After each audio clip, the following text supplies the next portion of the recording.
نبی پاک صلی اللہ علیہ وآلہ وسلم کے لیے یہ نظریہ رکھنا کہ اللہ نے اپنے حبیب کو علم غیب بھی عطا کیا ہے، جس کا یہ نظریہ ہو وہ سنی ہوتا ہے، جس کا یہ نظریہ نہ ہو وہ کبھی سنی ہو سکتا۔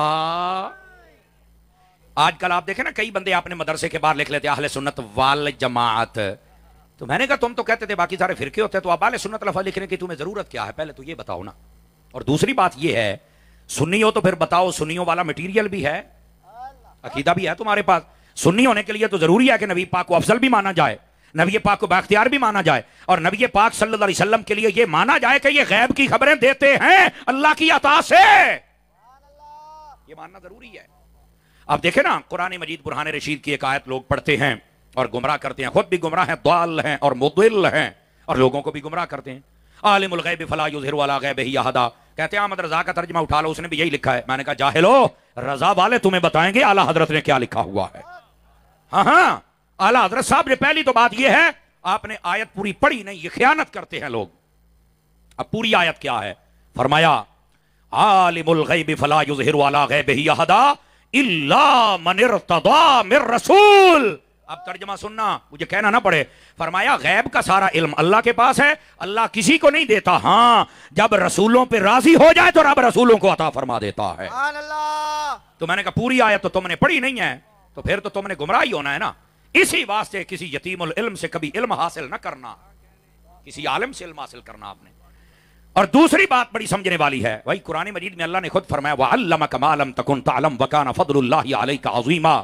فرمایا محبوب جو کچھ آپ نہیں جانتے تھے آپ کے رب نے ہر چیز سکھا دی ہے، ہر چیز کا علم عطا کر دیا ہے۔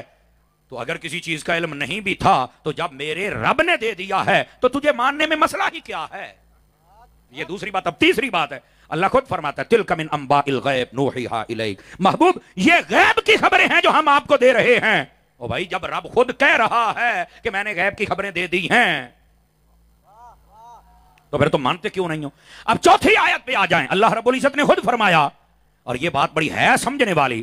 اللہ رب العزت فرماتا ہے وَمَا هُوَ عَلَى الْغَيْبِ بِضَنِينٍ، فرمایا اور وہ غیب بتانے میں کبھی بخل نہیں کرتے، کبھی کنجوسی نہیں کرتے۔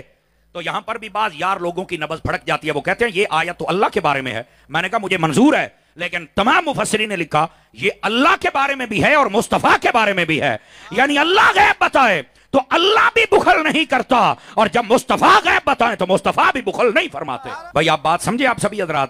لیکن میں یہاں پر ایک بات بتلا دوں، کہتے نہیں صرف اس سے مراد اللہ ہی ہے جو غیب بتانے میں بخل نہیں کرتا۔